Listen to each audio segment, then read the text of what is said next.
야담상회를 찾아주신 마님들과 선비님들 감사드리옵니다. 야담상회, 오늘의 이야기 시작합니다. 세상과 인연을 끄는 듯 깊숙한 산골짜기, 사람의 발길이 닿지 않는 그곳에 한 처녀가 살고 있었답니다. 그녀의 이름은 송매로 5년 전 부모님을 여의고 기댈 곳 없이 홀로 사내 품에서 자란 외톨이였어요. 대신 굽이치는 산새와 숨쉬는 듯한 나무들이 그녀의 친구이자 가족이었고, 온갖 희귀한 약초들은 그녀의 스승이자 생명이었지요. 송매는 누가 가르쳐주지 않았음에도 산의 숨결을 읽고 땅 밑의 기운을 느끼며 병든 풀과 아픈 짐승을 알아보는 비범한 능력을 지녔습니다. 어느덧 푸른 녹음이 짙어지는 여름이었어요. 송매는 여느 때처럼 약초를 캐기 위해 더 깊은 산으로 들어섰습니다. 험준한 바위를 오르고 우거진 숲을 헤치며 나아가던 중 낯선 인기척과 함께 희미한 신음소리가 들려왔지요. 송매는 본능적으로 몸을 숨기고 조심스럽게 다가갔답니다. 바위 아래 쓰러져 있는 이는 젊은 사내였습니다. 고운 비단 도포는 흙투성이가 되어 있었고 창백한 얼굴에는 식은땀이 흘렀습니다. 한눈에 보아도 귀한 집 자제인 듯했지만 그의 숨소리는 위태롭게 끊어졌고 차가운 체온은 생명의 불꽃이 꺼져가는 듯했어요. 송매는 산중을 벗어난 바깥의 사람, 그것도 사내를 마주하는 것은 너무나 오랜만이었습니다. 하여 그녀는 한껏 경계심을 느꼈지만 죽음의 문턱에 선 그의 애처로운 모습에 곧 연민을 품을 수밖에 없었지요. 나으리 괜찮으십니까? 송매는 조심스럽게 다가가 그의 어깨를 흔들었습니다. 사내는 미약하게 눈을 떴지만 초점 없는 눈동자는 그녀를 알아보지 못했지요. 송매는 망설이지 않고 그를 부축하여 자신의 거처로 옮겼습니다. 큼지막한 바위 아래 작게 위치한 초가집은 송매가 산에서 채취해온 온갖 약초들의 향과 기운으로 가득했습니다. 송매는 사내를 눕히고 그의 상태를 살폈습니다. 맥의 상태를 보아하니 본디 앓고 있던 깊은 지병의 영향으로 몸이 쇠약해진 데다 원체 약하던 몸을 돌보지 않고 무리한 산행을 감행한 듯 했지요. 하여 기력이 극도로 소진된 상태였답니다. 송매는 급한데도 우선 기력을 되찾아주는 데에 도움을 주는 약재들을 뒤적거리기 시작했습니다. 때마침 엊그제 산에서 캐온 몇 가지의 귀한 약초들이 있었기에 그것을 정성껏 다려 사내의 입에 넣어주었지요. 밤새도록 그의 곁을 지키며 차가워지는 그의 손을 녹이고 희미한 숨소리에 귀 기울였어요. 며칠 밤낮으로 송매의 간호가 이어졌습니다. 병세가 위중하여 사경을 헤매던 사내는 송매가 다려준 약초와 산속의 맑은 기운 덕분인지 조금씩 생기를 되찾았습니다. 마침내 그의 눈동자에 뚜렷한 빛이 돌아왔고 한참의 시간이 지난 후 그는 자신을 살린 송매의 존재를 인식하게 되었답니다.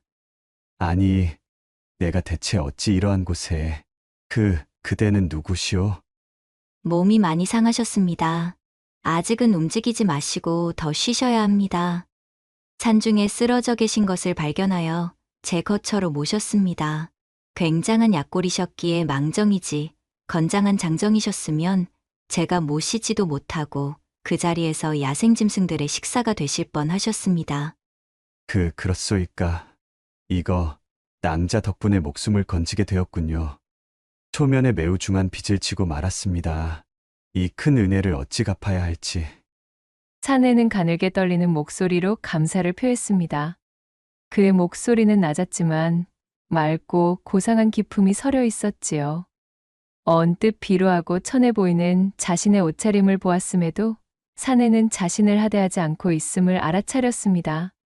송매는 그의 목소리와 태도에서 그에 대해 품고 있던 경계심을 조금은 누그러뜨리게 되었습니다. 우선 이 약재부터 들어보셔요. 나리께서 앓고 계시는 지병의 완치까지는 어렵겠으나 이른 기력을 보양하는 데에는 퍽 도움이 될 것입니다. 송매는 담담하게 말하며 새로 달인 약을 내어주었습니다. 사내는 그녀의 얼굴과 약사발을 번갈아 쳐다보았지요. 독 같은 것은 타지 않았으니 안심하십시오.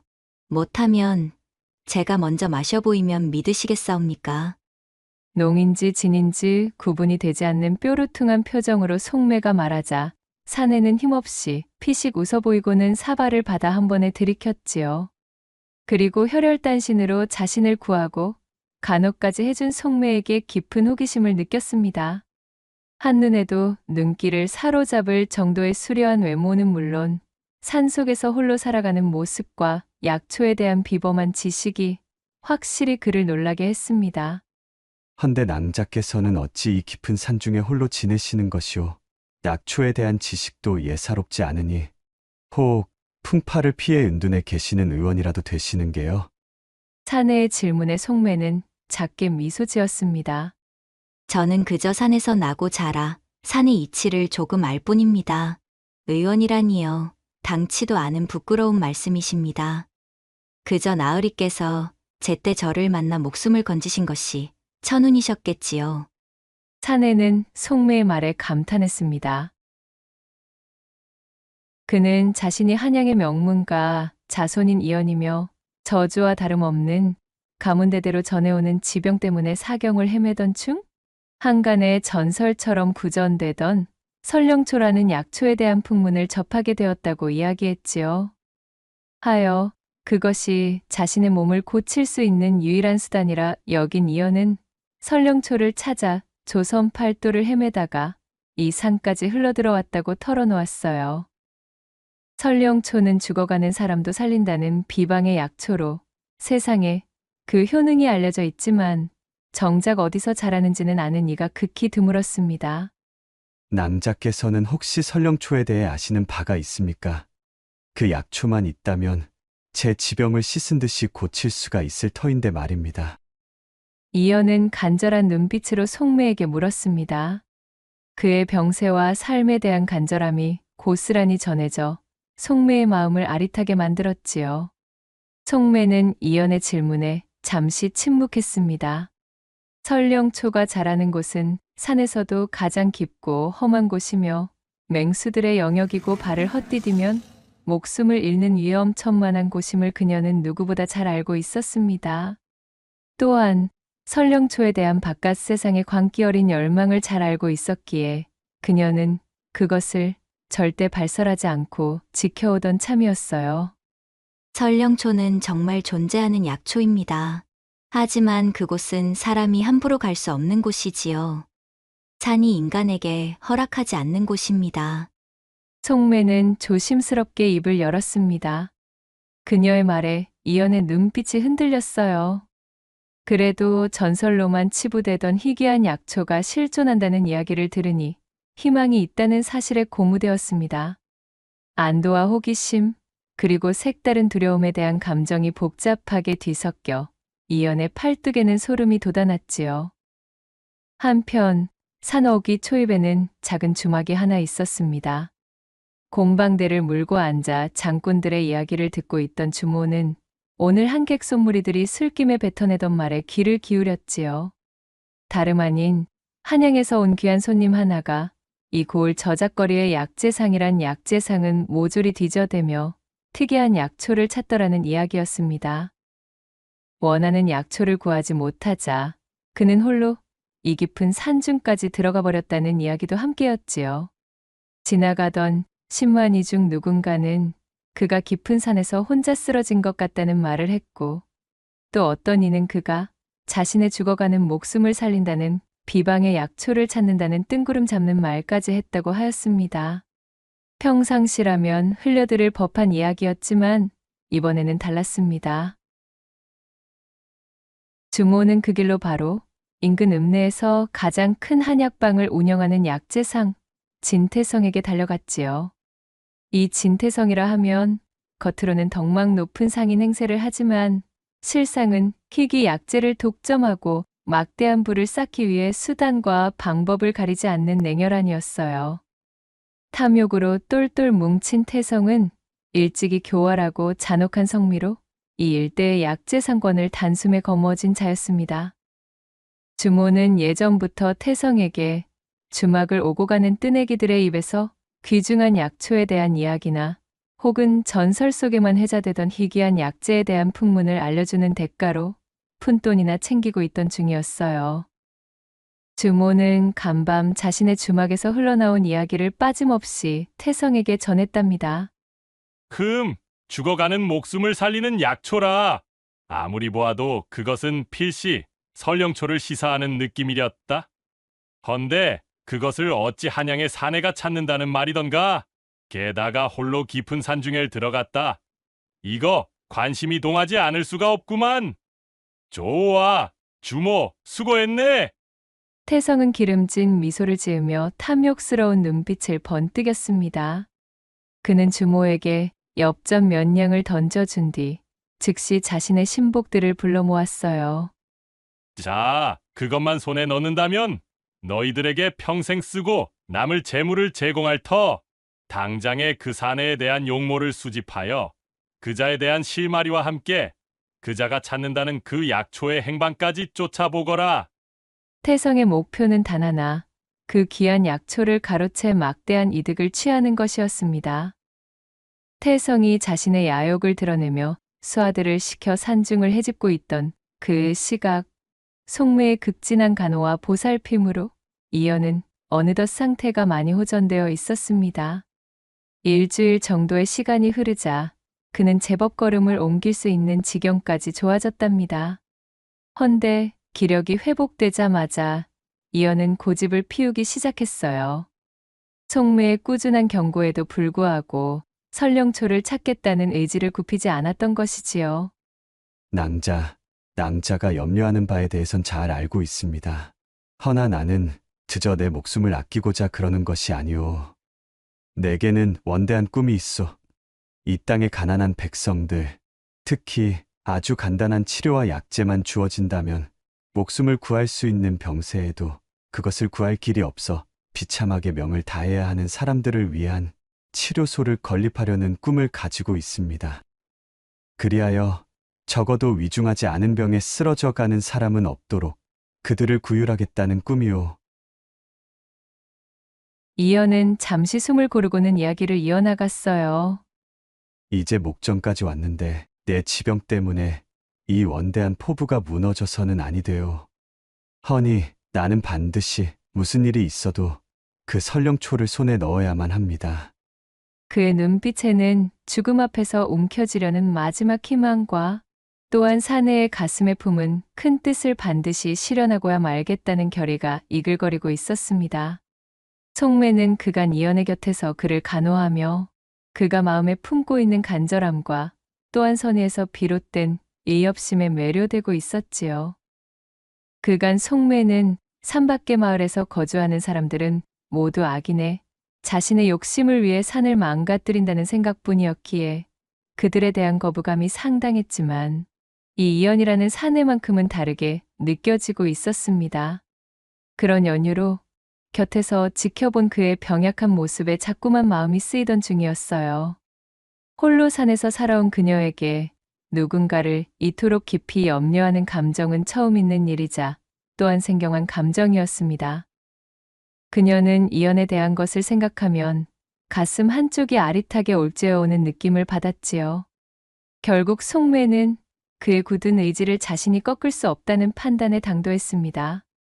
그렇다고 이연을 홀로 보낼 수는 없었어요. 그녀는 위험을 알면서도 그것을 감수하고서라도 이연과 동행하기로 결심했습니다. 희미하게 나풀거리는 그의 생명의 불꽃을 자신의 손으로 지켜주고 싶다는 알 수 없는 충동이 생겼기 때문이었어요. 나으리께서 정 가시겠다면 제가 길을 안내하겠습니다. 허나 이 산은 마음대로 드나들 수 있는 곳이 아닙니다. 제 말을 따라주셔야 무사하실 수 있습니다. 속매는 단호하게 말했습니다. 이연은 속매의 결심에 감격하며 고개를 끄덕였어요. 그리하여 두 사람은 속매의 집에서 단단히 준비하여 짐을 꾸린 뒤 깊은 산속으로 발을 들였습니다. 산은 어머니의 품처럼 속매에게는 익숙한 곳이었지만 이연에게는 미지의 세계였습니다. 깎아지른 바위와 발목까지 빠지는 습지, 갑자기 나타나는 짐승의 발자국까지 모든 것이 이협으로 다가왔지요. 병약한 이연은 금세 숨이 차오르고 발걸음이 무거워졌습니다. 참으로 낭자는 대단도 하시오. 어찌 그리 걸음이 빠르신 게요. 흡사, 바위 위를 뛰어다니는 다람쥐를 보는 기분이구려. 괜찮으신가요? 제가 대단하다기보다는 날이 깨서 산에 치고 너무도 병약하신 것이랍니다. 그때마다 송매는 지친 그의 손을 잡아주고 그의 짐을 나누어 들었으며 숨을 고를 수 있는 자리를 찾아주었습니다. 그녀의 가녀린 체구에서 불가사의하게 뿜어져 나오는 강인함과 또한 세심한 보살핌은 이연에게는 참으로 큰 의지가 되었어요. 해가 지고 어둠이 내리면 송매는 추위를 피할 수 있는 작은 동굴이나 바위 틈을 찾아내고 마른 나뭇가지를 모아 불을 피웠습니다. 타닥거리는 불꽃 아래 두 사람은 나란히 앉아 밤을 지새웠지요. 그럴 때마다 이연은 송매에게 바깥 세상의 이야기를 들려주었어요. 한양의 번화가 이야기, 서책 가득한 서재 이야기, 부패한 탐관오리들의 수탈로 허덕이는 가난한 백성들의 이야기까지. 송매는 눈을 빛내며 이연의 이야기에 귀 기울였습니다. 하도 읽어서 낡아버린 서책으로만 보던 세상이 이연의 입을 통해 생생하게 살아나는 듯했지요. 날이 깨서는 어찌 그리 아는 것이 많으십니까? 세상에는 정말 신기한 것들이 가득한가 봅니다. 송매가 순진하게 묻자 이연은 작게 웃었습니다. 제 알량한 지식 따위는 그저 서책을 통해 배운 것들일 뿐입니다. 저는 오히려 아리 낭자께서 체득하고 계신 그 지혜가 더 깊은 듯합니다. 낭자는 산의 언어를 읽고 풀벌레의 울음소리로 비를 예측하지요. 저는 글자를 알지만 살아 숨쉬는 자연 앞에서는 한낱 미물에 가까울 지경으로 무력할 뿐입니다. 이연은 진심으로 송매의 능력에 감탄했습니다. 그녀는 그의 병약한 몸을 부축해주는 육체적인 힘뿐만 아니라 그의 메마른 마음을 촉촉하게 적셔주는 생명력을 가지고 있었어요. 송매는 이연의 따뜻한 말에 얼굴을 붉혔습니다. 풀벌레가 우는 산중의 밤이 기울 때마다 송매는 이연이 가진 병의 깊이를 느끼며 그가 가슴에 품고 있는 꿈에 대한 간절함에 몹시도 깊은 애틋함을 느꼈습니다. 설령초를 찾기 위해 길을 나서는 동안 병약한 그를 돌보며 그녀의 마음속에는 연민과 연정이 뒤섞인 기묘한 감정이 싹트고 있었어요. 그의 말은 기침 소리 하나에도 가슴이 철렁했고 그의 희미한 미소 하나에 세상이 환해지는 듯했습니다. 낭자 괜찮으시오? 어째 얼굴이 빨간 것이 모닥불에 있기라도 하셨소이까? 무슨 말씀이셔요? 누구의 얼굴이 빨갛다고 그러십니까? 낭자가 지금 본인 얼굴의 색을 보지 못하여 그러시는 것입니다. 산딸기도 그보다는 덜 빨갈 것만 같구려. 이연의 말에 그야말로 새빨갛게 익은 홍시가 되어버린 송매는 가슴팍으로 다리를 끌어안으며 콧방귀를 뀌고 말았습니다.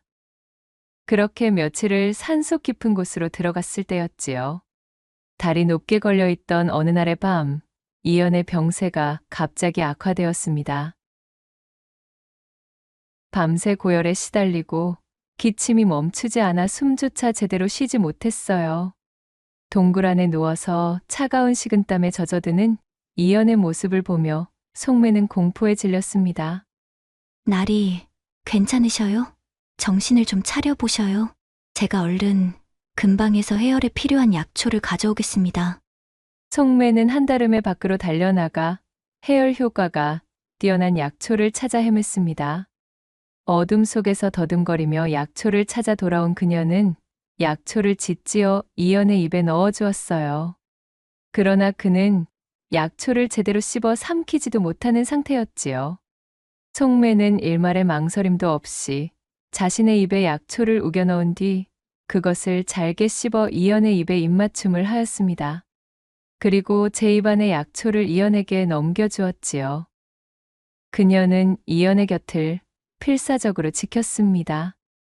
의식이 오락가락하는 와중에도 이연은 자신을 위해 애쓰는 송매의 손을 잡았어요. 낭자 참으로 면목이 없습니다. 미안하오. 괜한 나의 고집 때문에 그대를 고생만 시키는군요. 그의 목소리는 희미했지만 그 속에 담겨 있는 이연의 진심이 얼마나 무거운지는 너무도 잘 알 수 있었습니다. 송매는 눈물을 글썽이며 그의 손을 꼭 잡았어요. 나리, 그런 재미없는 말씀이랑 마셔요. 약초의 기운을 받고 몸이 열이 내려가면 곧 나으실 겁니다. 힘을 내주셔요. 그렇게 시간은 흐르고 위태로운 밤이 지나가자 다행히 이연의 열은 조금 내렸습니다. 생사의 고비를 함께 넘기며 두 사람의 마음은 그 어떤 말로도 표현할 수 없을 만큼 깊어졌지요. 이연은 약해진 모습 그대로 송매에게 속마음을 털어놓았습니다. 죽음의 문턱 앞에서 느꼈던 두려움과 삶에 대한 간절한 소망, 그리고 자신을 살리기 위해 모든 것을 내던진 송매에 대한 깊은 감동과 애틋한 마음을 고백했어요. 낭자를 만나고서야 비로소 내 삶이 얼마나 소중한지 알게 되었소. 그간 나는 그저 내 원대한 포부를 위한 재료로 내 목숨을 쓸 뿐, 나 자신에 대한 소중함은 모르고 지냈다오. 헌데 낭자 덕분에 나는 세상을 바라보는 눈 자체가 달라지게 되었습니다. 하늘이 제게 쇠약한 몸과 지병을 주셨지만 또한 얄궂게도 낭자라는 소중한 인연도 함께 주시는군요. 만약 제가 살아남는다면 그때의 낭자와 함께 시간을 보내고 싶습니다. 그의 말이 채 끝나기도 전에 기침이 터져 나왔지만 송매는 그의 진심을 충분히 느낄 수 있었습니다. 그의 고백은 그녀의 가슴에 뜨거운 불씨를 지폈어요.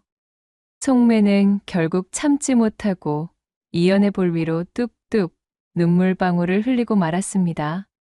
그녀는 조용히 이연의 입술에 자신의 입술을 포개었어요. 그리고는 살포시 그의 미약한 숨소리가 들리는 품에 자신의 봉긋한 가슴을 맞대었지요. 이러한 두 사람의 애틋한 시간은 오래가지 못했습니다. 태성은 자신이 보낸 하수인들로부터 이연의 대략적인 행방과 그가 찾는 약초가 실존할 가능성이 높다는 보고를 받았지요. 태성은 눈이 뒤집혔습니다. 뭐라? 죽어가던 놈이 산속에서 버티고 있다고?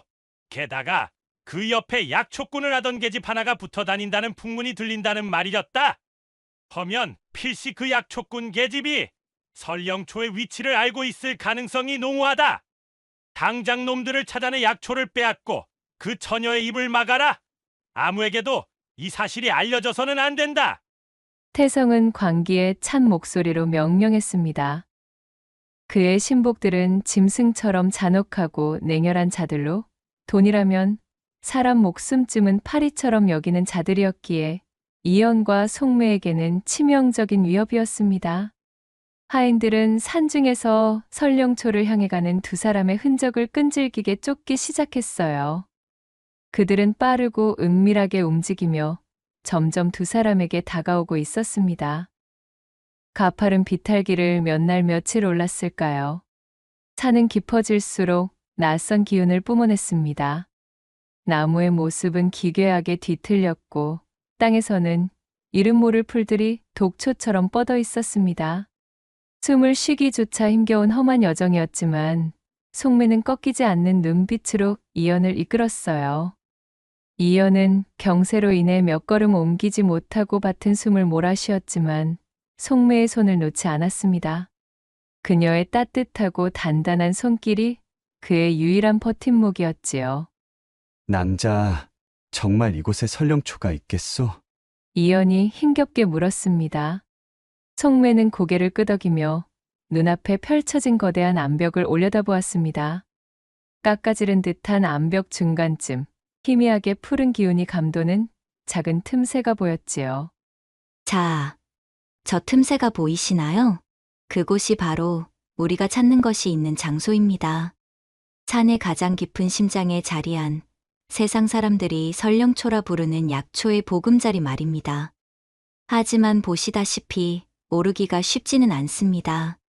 송매는 암벽의 험준함을 설명했습니다. 그곳은 사람이 만든 길이 아닌 바람과 세월이 깎아 만든 길이었고 자칫 발을 헛디디면 천길 낭떠러지로 떨어질 위험이 있었지요. 이연은 암벽을 올려다보며 절망했습니다. 자신의 병든 몸으로는 도저히 오를 수 없는 곳이었습니다. 송매는 그의 곁에 다가가 따뜻한 눈빛으로 그를 바라보았습니다. 허니, 나리께서는 여기서 기다려 주셔요. 제가 설령초를 가져올게요. 아니 됩니다. 낭자, 위험하오. 낭자마저 다치기라도 한다면 나는. 이연은 소리치며 송매를 붙잡았습니다. 하지만 송매는 단호했지요. 나리께서 이곳까지 오신 것은 설령초 때문입니다. 그리고 저 암벽은 이 산에서 나고 자란 제가 아니면 아무도 오르지 못할 곳입니다. 예전이라면 모르겠으나 지금의 나리께서는 저에게도 너무도 소중한 사람입니다. 허니, 이대로 나리를 죽게 둘 수는 없어요. 나리는 이제 저를 위해서라도 꼭 살아남으셔야 하는 사람이에요. 송매는 이연의 손을 조심스럽게 놓고 암벽을 오를 채비를 했어요. 그녀는 산을 타는데 익숙했고 바위의 틈새와 뿌리를 이용하여 기어오르기 시작했습니다. 그녀의 움직임은 마치 산짐승처럼 날렵하고 거침없었지요. 이연은 숨을 죽이고 송매가 오르는 모습을 지켜보았습니다. 한 발 한 발 아슬아슬하게 나아가는 그녀를 보며 그의 가슴은 타들어가는 듯 했어요. 자신의 생명을 위해 저 가녀린 채구로 암벽을 타고 있는 송매의 모습을 올려다보며 그의 마음은 이루 말할 수 없이 복잡했습니다. 그렇게 송매가 암벽의 절반쯤 올랐을 때였어요. 갑자기 아래쪽에서 시끄러운 소리가 들려왔습니다. 저기 있다. 저놈이 이연이고 저 처녀가 약초꾼이다. 어느새 두 사람의 발자취를 쫓아온 태성과 그의 신복들이 그들 앞에 나타났습니다. 끈질기게 추격해 온 끝에 마침내 두 사람을 찾아낸 것이었지요. 태성은 번들거리는 눈빛으로 이연을 쏘아보며 기름진 목소리로 외쳤습니다. 내 진작에 당신일 줄 알고 있었지. 우리 약방에서도 그리 설령초를 찾아대시더만 거참으로 끈질기시구려. 허나 이제 그 약초는 내 것이오. 순순히 포기하면 목숨만은 살려주겠소. 아참, 아니지. 설령초가 없으면 어차피 당신은 죽은 목숨이니 목숨만은 살려준다는 말은 상황에 맞지 않는구만. 태성은 대도하는 농을 치며 승리감에 도취된 표정이었습니다. 그의 하인들은 험악한 인상으로 이연을 에워쌌어요. 이연은 병든 몸으로 그들에게 맞설 수 없었습니다. 그의 얼굴에는 절망감이 스쳐 지나갔습니다. 암벽을 오르던 송매는 아래에서 벌어진 상황을 보고 심장이 덜컥 내려앉았습니다. 이연의 입에서 들었던 사람의 탈을 쓴 짐승들에게서 볼 법한 기운을 내뿜고들 있었으니까요. 송매는 더욱 빠르게 암벽을 기어올랐습니다. 이렇게 된 이상 설령초를 선점하여 그것을 무기로 삼는 수밖에는 없었습니다. 태성은 송매가 약초에 다가가려는 것을 보고 소리쳤지요. 저 계집을 막아라. 약초를 손에 넣기 전에. 수아 하나가 암벽 아래에서 송매를 향해 활을 겨누었습니다. 날카로운 화살촉이 송매를 향해 날아왔어요. 송매는 재빨리 몸을 틀어 화살을 피했지만 아슬아슬하게 스쳐 지나간 화살에 옷소매가 찢어졌습니다. 위험천만한 순간이었어요. 송매는 더 이상 지체할 수 없다고 판단했습니다. 혹여나 이대로 암벽에서 태성의 수하들에게 당하기라도 하면 홀로 남게 되는 이연은 생명을 담보할 수가 없는 처지에 놓일 것이 뻔했지요. 송매는 천천히 암벽을 내려오며 산에서 익힌 기질을 발휘했습니다. 암벽의 주변에는 노란 꽃의 약초가 자라고 있었는데 그것의 잎사귀는 약용할 수 있었으나 꽃잎의 수술에 묻어있는 분말이 눈에 들어가면 독성이 강해 일시적으로 눈을 멀게 하는 작용을 했지요. 송매는 그 약초의 꽃잎들을 재빨리 뜯어냈습니다. 그리고는 땅에 다다랐을 때 자신을 에워싸고 있던 태성과 수하들의 눈을 향해 꽃잎의 분말을 입으로 훅 불어버렸지요. 그거 내 눈! 독성의 분말은 태성 일행의 눈에 들어가 극심한 고통을 주었습니다. 그들은 눈을 비비며 비명을 질렀고 잠시 동안 앞을 제대로 보지 못했습니다. 송매는 그 틈을 타 재빨리 쓰러져 있는 이연에게 달려갔어요. 태성과 하인들은 아직 독초 분말의 고통에서 벗어나지 못하고 눈물을 흘리고 있었습니다. 나리, 괜찮으셔요? 자, 이 틈에 어서. 내 이연! 감히 나에게 독을 써! 정령 죽고 싶은 게냐? 태성은 분노하여 칼을 빼들었습니다. 그의 하인들도 정신을 차리고 칼과 몽둥이를 들고 다가왔어요. 송매 역시 자신의 허리춤에서 단도를 뽑아 그들 앞에 겨눈 채 맞섰습니다. 이연은 그녀가 자신을 지키기 위해 필사적으로 맞서는 모습을 지켜보았습니다. 병약한 자신의 무력함에 치를 떨었고 자신을 위해 목숨을 거는 송매에게 한없이 미안하고 애틋한 마음이 들었지요. 송매는 물러서지 않았습니다. 그녀는 주변에 널린 돌멩이와 나무까지 그리고 자신이 알고 있는 산의 모든 지식을 무기로 삼았지요. 그녀는 빠른 몸놀림으로 태성 일행 사이를 헤집고 다니며 마치 날다람쥐처럼 그들의 손목과 발목을 집중적으로 노렸습니다. 또한 그들을 미끄러운 풀이 깔려 있는 곳으로 유인하여 잡아뜨리고 독성이 있는 약초 가루를 던져 혼란을 주었지요. 그녀는 싸움을 배운 적 없었지만 산에서 살아남기 위해 익힌 본능적인 움직임과 예측 불가능한 행동으로 그들을 10분 당황하게 만들었어요. 이런 요사스러운 계집! 태성은 분노하며 칼을 휘둘렀습니다. 송매는 간발의 차이로 칼을 피하고 재빨리 주변의 칡넝쿨 틈으로 몸을 피했지요. 몸집이 컸던 태성이 넝쿨 사이를 넘으려다 중심을 잃고 비틀거렸습니다. 그때 이연은 마지막 힘을 짜내어 땅에 떨어진 몽둥이를 집어 들었습니다. 그는 비틀거리며 태성의 뒤를 노렸어요. 태성은 이연이 자신에게 달려드는 것을 눈치채지 못했습니다. 이야하! 이연이 있는 힘껏 몽둥이를 휘둘렀습니다. 몽둥이는 태성의 뒤통수를 강타했고 태성은 고통스러운 비명을 지르며 쓰러졌습니다. 자신이 휘두른 힘에 못 이겨 이연 역시 바닥에 나뒹굴고 말았지요. 나리! 송매가 깜짝 놀라 이연에게 달려갔어요. 독초가 들어가 보이지도 않는 눈으로 송매와 싸움을 하며 손과 발을 크게 다친 수하들은 태성이 쓰러지며 내지른 비명 소리를 듣자 겁을 집어먹고 도망치기 시작했지요. 저 요사스러운 날랜 몸집의 여인에게 이름도 들어보지 못한 약초의 당의 곤욕을 치르고 싶지는 않았으니까요. 게다가 일이 완수되기 전에는 제대로 품을 쳐줄 수 없다며 태성이 구두 세기질을 버리지 않았던 것이 화근이었습니다. 제대로 받지도 못한 돈 때문에 더 이상 위험을 감수할 만큼 그들의 충성심이 대단한 것은 아니었지요. 송매는 쓰러진 이연을 부축했어요. 그러자 이연이 희미하게 눈을 뜨고 송매를 바라보았습니다. 힘없이 씩 웃는 그의 얼굴을 보고 송매가 한숨 덜었다는 표정으로 한숨을 내쉬었습니다. 낭자 덕분에 내가 또 한 번 목숨을 구하는구려. 어쩜 그리도 날쌔시오.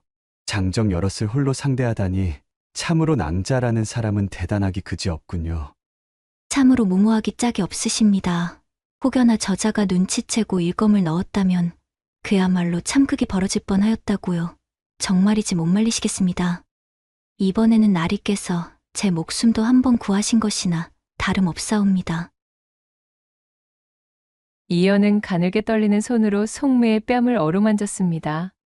송매는 그의 손을 잡고 눈물을 흘렸어요. 저자가 기절해 있는 틈을 타서 설령초를 가지러 가시지요. 자, 제가 도와드릴 테니 일어나 보셔요. 송매는 밧줄로 태성을 나무에 단단히 묶어놓은 후 다시 암벽을 올려다보았습니다. 아까보다 더 높고 험해 보였지만 이연을 살리겠다는 일념이 그녀에게 용기를 주었습니다. 송매는 이연을 안전한 곳에 눕히고 다시 암벽을 오르기 시작했어요. 이번에는 더 이상 두려움이 없었습니다. 마침내 그녀는 암벽 중간의 틈새에 도착했습니다. 그곳에는 신비로운 푸른 빛을 뿜어내는 설령초가 자라고 있었지요. 송매는 조심스럽게 설령초를 캐내어 품속에 소중히 갈무리한 후 후들거리는 다리를 추스리며 이를 악물고 암벽을 내려왔습니다. 그녀는 온몸에 상처투성이었지만 오직 이연의 안위만을 걱정할 뿐이었어요. 송매는 제 품속에서 애써 캐낸 설령초를 조심스럽게 꺼냈습니다. 푸른 기운이 감도는 신비로운 약초는 어둠 속에서도 희미하게 빛나는 듯했습니다. 그녀는 암벽 아래 작은 샘물에서 물을 떠와 불을 피우고 설령초를 정성껏 다렸어요. 임기응변으로 마련한 약이 완성되자 송매는 이연을 조심스럽게 일으켜 앉히고 약그릇을 그의 입가에 가져다 댔습니다. 따뜻하고도 쌉싸름한 약물이 이연의 입속으로 흘러 들어갔습니다. 약초의 기운이 온몸에 퍼지는 것을 느끼며 이연은 생명력이 다시 솟아나는 듯한 강렬한 기운을 느꼈어요. 약을 다 마신 후 이연은 깊은 숨을 몰아쉬었습니다. 오랫동안 짓눌렸던 가슴이 비로소 시원해지는 듯했지요. 그의 얼굴에는 조금씩 혈색이 돌기 시작했고 그의 눈빛은 더욱 또렷해졌습니다. 그는 자신을 물끄러미 바라보는 송매의 손을 잡았습니다. 그녀의 손은 약초를 캐고 자신을 부축하느라 상처투성이었지만 이미 이연에게는 세상 어떤 보물보다도 귀하고 따뜻하게 느껴지는 순간이었답니다.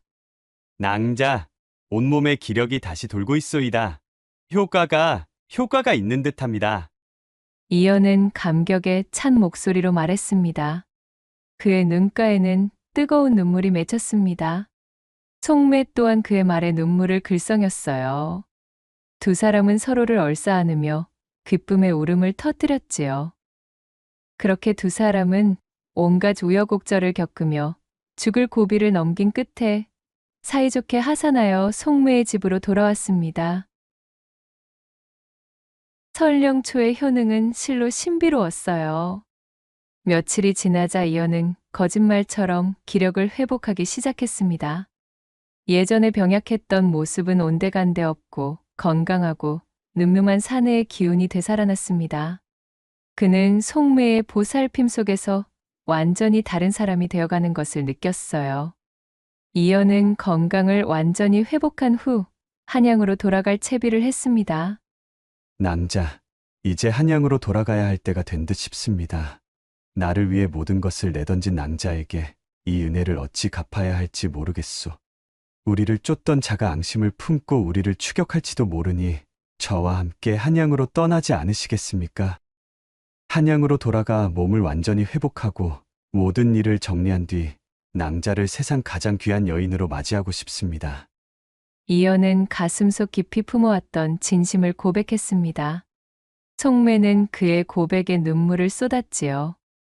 평생 홀로 산속에서 살아온 그녀에게 따뜻하고 진실된 이연의 다짐은 세상 전부와 같았어요. 나으리, 저 또한 나리를 연모합니다. 하지만 저는 제 평생을 이 산에서 지낸 사람입니다. 이곳에서는 쓸모가 있는 사람이지만 이런 제가 당장 한양에 간다면 전 어릿광대가 될 뿐이에요. 나리와 함께라면 어딘들 따라 나서지 않겠냐마는 그렇다고 하여도 제가 나리의 발목을 잡는 사람이 되고 싶지는 않습니다. 허니, 저는 일단 여기서 나리가 돌아오실 때까지 천천히 그날을 기다리며 준비해두겠습니다.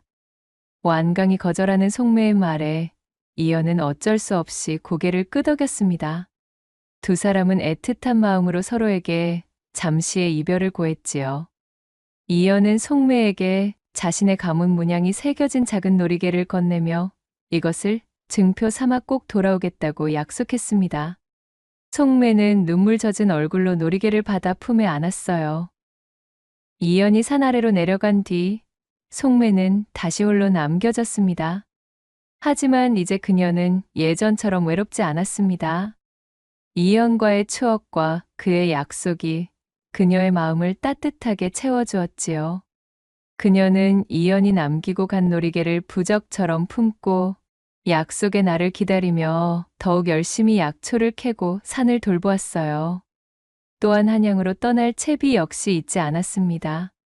속매에 매섭던 눈빛은 이제 부드럽게 깊어졌고 또한 그녀의 마음은 언제나 이연이 향한 한양을 향해 있었답니다.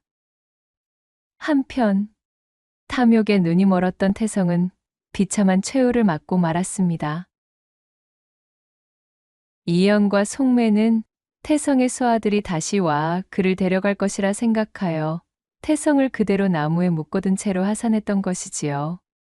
하지만 속매와 이연에게 입은 상처는 생각보다 깊었고 게다가 그가 희귀 약초를 가로채려다 실패하고 신복들까지 잃었다는 소문이 읍내에 퍼지면서 그의 명성과 신뢰는 땅에 떨어졌지요. 돈벌이에만 급급했던 그의 실체가 드러나면서 사람들은 그에게 등을 돌렸습니다. 아무도 산중 깊숙한 곳까지 그를 구하기 위해 발벗고 나서는 사람이 없었어요. 그렇게 깊은 산중의 밤, 야생짐승들의 울음소리를 들으며 고통 속에서 몸부림치던 진태성은 자신이 그토록이나 탐했던 재물이 정작 가장 중요한 순간 아무것도 하지 못함을 깨닫고는 허망해했습니다. 결국 그는 비루한 모습으로 객사하여 탐욕의 끝이 얼마나 비참한지를 보여주기도 전에 산짐승들의 먹이가 되고 말았습니다. 계절이 몇 번 바뀌고 산에는 다시 푸른 녹음이 짙어졌어요. 속매는 매일같이 산 어귀를 바라보며 이연을 기다렸습니다. 그리고 마침내 그녀가 그토록 기다리던 날이 찾아왔어요. 저 멀리 산길을 따라 한 사내가 걸어오고 있었습니다. 늠름한 풍채에 건강한 기운이 넘치는 그는 예전에 병약했던 이연과는 전혀 다른 모습이었지요. 속매는 한눈에 그를 알아보았습니다. 가슴이 벅차올라 숨조차 제대로 쉬지 못했지요. 나리, 속매는 이연에게 달려갔습니다. 이연은 환한 미소를 지으며 그녀를 품에 안았습니다. 낭자, 참으로 오래 기다리셨소. 접니다. 약속대로 제가 돌아왔습니다. 어디, 그 어여쁜 얼굴 좀 내게 보여주시구려. 두 사람은 말없이 서로를 품에 안고 눈물을 흘렸습니다. 기나긴 기다림과 애틋한 그리움이 한순간에 녹아내리는 순간이었습니다. 이연은 이제 건강을 완전히 회복한 상태였답니다. 그는 산속에서 속매와 함께 겪었던 일들을 통해 그는 진정한 삶의 가치와 행복이 어디에 있는지를 깨달았던 차였어요. 그는 가문의 반대를 무릅쓰고 산골 처녀인 속매를 아내로 맡기 위해 이곳으로 돌아왔습니다. 두 사람은 산속에 아담한 집을 짓고 함께 살았어요. 이연은 속매에게 바깥 세상의 지식이 담긴 책과 학문을 가르치고 속매는 이연에게 산의 지혜와 약초의 신비를 가르쳤지요. 이연은 자신의 지식과 선량함을 바탕으로 마을 사람들을 돕고 속매는 자신의 약초 지식으로 병든 이들을 치유했습니다. 탐욕과 거짓으로 얼룩진 세상의 풍파 속에서도 산의 순수함과 두 사람의 진실된 사랑은 변치 않았습니다. 이연과 속매는 서로에게 의지하며 산처럼 깊고 변치 않는 사랑을 나누었고 이후로도 그들은 오래오래 행복하게 살았다는 후문이 전해지고 있사옵니다. 낭독해드린 이야기가 마음에 드셨다면 구독과 좋아요, 댓글로 야담상회를 응원해 주셔요. 늘 잊지 않고 야담상회를 찾아주시는 마님과 선비님들 시청해 주셔서 참으로 감사하옵니다.